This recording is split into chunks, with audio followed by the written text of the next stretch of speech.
गुरुत्वाकर्षण के classical theory में जो एक्चुअल स्पेस टाइम पर आधारित है, केवल दो पॉसिबल तरीके हैं जिनसे ब्रह्मांड व्यवहार कर सकता है। या तो इसका अस्तित्व अनंत काल से है, या फिर इसकी शुरुआत अतीत में किसी फाइनाइट टाइम में एक सिंगुलैरिटी से हुई थी। वास्तव में सिंगुलैरिटी थ्योरम्स दर्शाते हैं कि यह दूसरी संभावना होनी चाहिए।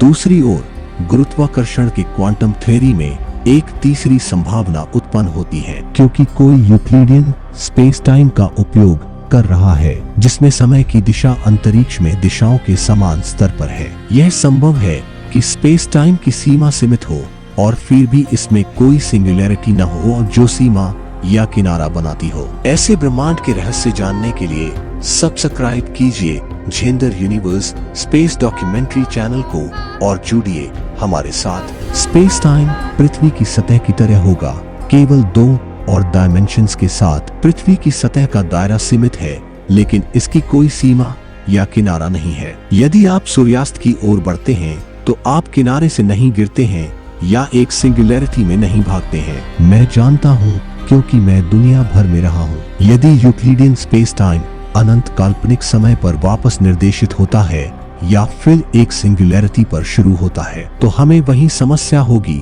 जो ब्रह्मांड की प्रारंभिक स्थिति को निर्दिष्ट करने के क्लासिकल थ्योरी में होती है। ईश्वर को पता हो सकता है कि ब्रह्मांड की शुरुआत कैसे हुई, लेकिन हम यह सोचने का कोई विशेष कारण नहीं बता सकते कि यह किसी अन्य तरीके से शुरू हुआ या नहीं। दूसरी ओर गुरुत्वाकर्षण के क्वांटम थ्योरी ने एक नई संभावना खोल दी है। इसमें स्पेस टाइम की कोई सीमा नहीं होगी। इस प्रकार सीमा पर व्यवहार निर्दिष्ट करने की कोई आवश्यकता नहीं होगी। ऐसी कोई सिंगुलैरिटी नहीं होगी जिस पर विज्ञान के नियम टूट जाए और स्पेस टाइम का कोई किनारा नहीं होगा, जिस पर किसी को स्पेस टाइम के लिए सीमा की स्थिति निर्धारित करने के लिए भगवान या किसी नए कानून से अपील करनी होगी। कोई कह सकता है ब्रह्मांड की सीमा स्थिति यह है कि इसकी कोई सीमा नहीं है। ब्रह्मांड पूरी तरह से आत्मनिर्भर होगा और अपने से बाहर किसी भी चीज से प्रभावित नहीं होगा। इसे न तो बनाया जाएगा और न ही नष्ट किया जाएगा।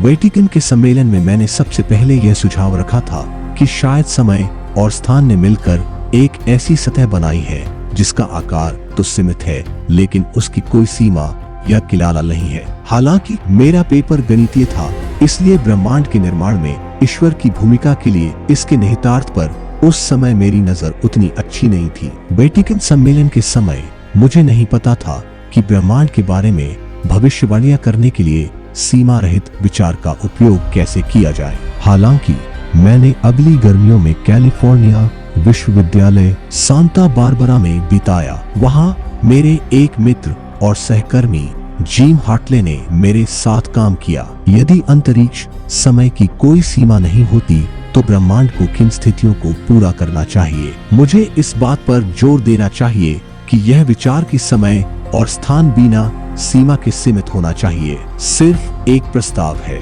इसे किसी अन्य सिद्धांत से नहीं निकाला जा सकता। किसी भी अन्य वैज्ञानिक सिद्धांत की तरह इसे शुरू में सौंदर्य या आध्यात्मिक कारणों से सामने रखा जा सकता है, लेकिन असली परीक्षा यह है कि क्या यह ऐसी भविष्यवाणियां करता है जो अवलोकन से मेल खाती है। हालांकि दो कारणों से क्वांटम गुरुत्व के मामले में यह निर्धारित करना मुश्किल है। सबसे पहले, हम अभी तक निश्चित रूप से निश्चित नहीं है कि कौन सा सिद्धांत जनरल रिलेटिविटी और क्वांटम मैकेनिक्स को सफलतापूर्वक जोड़ता है। हालांकि हम इस बारे में काफी कुछ जानते हैं कि ऐसे सिद्धांत का स्वरूप कैसा होना चाहिए। दूसरा, संपूर्ण ब्रह्मांड का विस्तार से वर्णन करने वाला कोई भी मॉडल हमारे लिए सटीक भविष्यवाणियों की गणना करने में सक्षम होने के लिए गणितीय रूप से बहुत जटिल होगा। इसलिए अनुमान लगाना पड़ता है और फिर भी पूर्वानुमान निकालने की समस्या कठिन बनी रहती है। कोई सीमा नहीं प्रस्ताव के तहत यह पाता है कि ब्रह्मांड के अधिकांश संभावित इतिहासों का अनुसरण करने की संभावना नगण्य है, लेकिन इतिहास का एक विशेष परिवार है जो दूसरों की तुलना में कहीं अधिक संभावित है। इन इतिहासों को पृथ्वी की सतह के समान चित्रित किया जा सकता है। उत्तरी ध्रुव से दूरी काल्पनिक समय का प्रतिनिधित्व करती है। अक्षांश के एक वृत्त का आकार ब्रह्मांड के स्थानिक आकार का प्रतिनिधित्व करेगा। ब्रह्मांड उत्तरी ध्रुव पर एक बिंदु के रूप में शुरू होता है। जैसे जैसे कोई दक्षिण की ओर बढ़ता है, अक्षांश का वृत्त बड़ा होता जाता है, जो काल्पनिक समय के साथ ब्रह्मांड के विस्तार के अनुरूप है। ब्रह्मांड भूमध्य रेखा पर अपने अधिकतम आकार तक पहुंच जाएगा और दक्षिणी ध्रुव पर एक बिंदु पर फिर से सिकुड़ जाएगा। भले ही ब्रह्मांड के उत्तरी और दक्षिणी ध्रुवों पर शून्य आकार होगा, लेकिन ये बिंदु पृथ्वी पर उत्तरी और दक्षिणी ध्रुवों की तुलना में एकवचन नहीं होंगे। विज्ञान के नियम ब्रह्मांड की शुरुआत में लागू होंगे, जैसे वे पृथ्वी पर उत्तरी और दक्षिणी ध्रुवों पर लागू होते हैं।